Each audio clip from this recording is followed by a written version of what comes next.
Friends, आज हम cover करेंगे रेलवे की वैकेंसी को। ये जो वैकेंसी है ये सेक्शन कंट्रोलर की वैकेंसी है। ये बहुत ही अच्छी वैकेंसी है। ये ऑफिस की जॉब है। देख रहे हैं आप, आपको एक ऑफिस में बैठकर रेलवे के ट्रांसपोर्टेशन को कंट्रोल करना है। ये बहुत ही अच्छी वैकेंसी है। आज हम इस वैकेंसी को कवर करेंगे और इस वैकेंसी में फॉर्म भरने की स्टार्टिंग हो चुकी है। जैसे कि आप देख रहे हैं 15 जुलाई 2026 से लेकर 14 अगस्त 2026 तक इसके फॉर्म भरे जाएंगे। इसकी लास्ट डेट है 14 अगस्त 2026। आगे देखते हैं आगे इसमें क्या क्या है। बहुत लंबा नोटिफिकेशन है। इसमें आप देख रहे हैं ये सेक्शन कंट्रोलर है। 7th पे कमीशन में जो इसकी लेवल है 6 और इनिशियल सैलरी जो आपकी होगी 35,400 रुपये। मेडिकल स्टैंडर्ड A2 आपको चाहिए। एज लिमिट है 20 से 33 साल और टोटल वैकेंसीज हैं 119। 119 वैकेंसीज हैं आपकी। टोटल वैकेंसीज आपकी कितनी है? 119। आगे देखते हैं इसमें क्या क्या है। काफ़ी लंबा चौड़ा नोटिफिकेशन है। जो इम्पोर्टेंट चीज़ें हैं वही मैं आपको डिस्कस कर रहा हूँ। बाकी मैं वैसी चीज़ें आपको नहीं बता रहा हूँ। जो इम्पोर्टेंट इंस्ट्रक्शंस हैं वही मैं आपको क्लियर करूँगा। और अगर आपको कोई दिक्कत आती है फॉर्म भरने में या किसी चीज़ में तो आप हेल्पलाइन नंबर्स भी दे रखे हैं और फ़ोन नंबर्स और ईमेल आईडी दोनों दे रखी हैं ताकि आप रेलवे से हेल्प ले सकें। दूसरा आपका मेडिकल स्टैंडर्ड A2 है। Physically fit in all respect. हर तरीके से एक पर्सन को फिजिकल फिट होना चाहिए और उसका विजन है, उसकी जो देखने की क्षमता है वो 6/9 होनी चाहिए विदाउट ग्लासेस। मतलब देखने की क्षमता बिना चश्मे के 6/9। 6/6 की जो नज़र होती है वो बहुत अच्छी नज़र कही जाती है, जिसमें क्लियर विजन होता है। मगर हल्का सा भी अगर आपको धुंधला भी दिखता है, थोड़ा सा कम भी दिखता है, तो मगर 6/9 से कम नहीं होनी चाहिए। आगे देखते हैं। देखिए एज लिमिट देख लीजिए। एज लिमिट जो आपकी है वो जनरल कैटेगरी के लिए 20 से 33 साल 33 ईयर्स और अनरिजर्व्ड और ईवीएस ईडब्ल्यूएस के लिए 2 जुलाई 1993 से पहले उसका जन्म ना हुआ हो।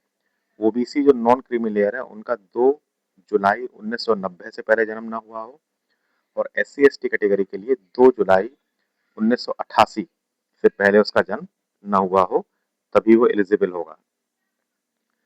जैसे कि सभी सेंट्रल गवर्नमेंट की जॉब्स में ओबीसी के लिए 3 साल और एससी एसटी के लिए 5 साल की छूट होती है। 5 साल का एज रिलैक्सेशन होता है।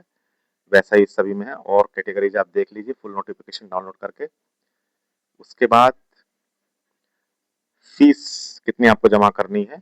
ओबीसी ईडब्ल्यूएस और अनरिजर्व कैटेगरी के लिए 500 और जो रिजर्व कैटेगरी है जैसे कि फीमेल, किसी भी कैटेगरी की फीमेल हो और एससी एसटी हैं तो आपको माइनॉरिटी है तो आपको 250 रुपये। किसी भी कैटेगरी की फीमेल और एससी एसटी माइनॉरिटीज सभी के लिए आपका 250 रुपये है। इसके अलावा जो भी हैं उन सबको 500 रुपये देने हैं। इस 500 रुपये में से अगर आप एग्जाम में फर्स्ट स्टेज का जो एग्जाम है उसमें अगर आप अपियर हो जाएंगे तो आपको उसमें से 400 रुपये रिफंड कर दिए जाएंगे। ये सबसे अच्छी बात है रेलवे की। ये बहुत अच्छा इनिशिएटिव है। आगे देखते हैं आगे क्या है। कि नोटिफिकेशन बहुत लंबा है, हम सिर्फ जरूरी चीजें ही इसमें वो करेंगे। जरूरी जो इंस्ट्रक्शंस हैं, जरूरी चीजें हैं वही मैं आपको बताऊंगा। बाकी आप पूरा देख सकते हैं नोटिफिकेशन पढ़कर। जो इम्पोर्टेंट चीजें हैं वही मैं आपको बता रहा हूँ। अब देखते हैं हम एग्जाम के बारे में। एग्जाम का पैटर्न क्या है। एग्जाम का पैटर्न जो है इसमें देखिए आप, पहले स्टेज में आपका सीबीटी है और दूसरे स्टेज में सीबीएटी है। देखिए ये दे रखा है आपका, ये आपका प्रोसेस है पूरा selection. Single stage computer based exam CBT, उसके बाद सीबीएटी, उसके बाद डॉक्यूमेंट वेरिफिकेशन, उसके बाद मेडिकल एग्जामिनेशन। ये आपका है। अब सीबीएटी आपका क्या है। सीबीटी जो है वो आपका 120 मिनट का यानी 2 घंटे का 100 क्वेश्चन उसमें आएंगे और हर नेगेटिव गलत उत्तर के लिए आपका 1/3 की नेगेटिव मार्क्स है, यानी 3 क्वेश्चन पे 1 नंबर आपका कट जाएगा। उसके बाद ये सिलेबस है। सिलेबस में आपका देख रहे हैं मैथ और रीजनिंग है आपका, डाटा एनालिसिस है, इंटरप्रिटेशन है, लॉजिकल कैपेबिलिटी है,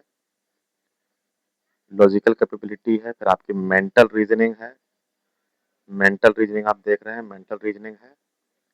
उसके बाद आप देख रहे हैं हर जो आपके पार्ट्स हैं एग्जाम के, इसमें आपकी मेंटल रीजनिंग के 60 क्वेश्चन है, लॉजिकल कैपेबिलिटी के 20 क्वेश्चन है, मेंटल रीजनिंग के 20 क्वेश्चन है। टोटल आपके क्वेश्चन 100 हैं और आपका ड्यूरेशन कितना है इसका 120 मिनट यानी 2 घंटे। अब सीबीएटी जो आपका है, सीबीएटी का जो आपका सिलेबस है ये आपका डाउनलोड होगा आरडीएसओ, ये आपका दे रखा है। सीबीएटी का जो भी सिलेबस है ये आपको आरडीएसओ की वेबसाइट पे जाना है, verticals traffic and psychology candidates login corner में जाके, या फिर इस जो लिंक दे रखा है इससे आप इसको देख सकते हैं कि सीबीएटी में फिर आपका अब ये भी दे रखा है आपका कि based on the performance of the candidates the CBAT merit list will drawn with 70% weightage of the marks obtained in CBT and 30% weightage for the marks in CBAT. अब इसमें जितने मार्क्स आपके आएंगे उसमें से 70% लिया जाएगा सीबीटी का और 30% लिया जाएगा सीबीईटी का, फिर आपकी मेरिट बनेगी। तो इस वैकेंसी को जरूर चेकआउट करिए, बहुत अच्छी वैकेंसी है। थैंक यू, धन्यवाद।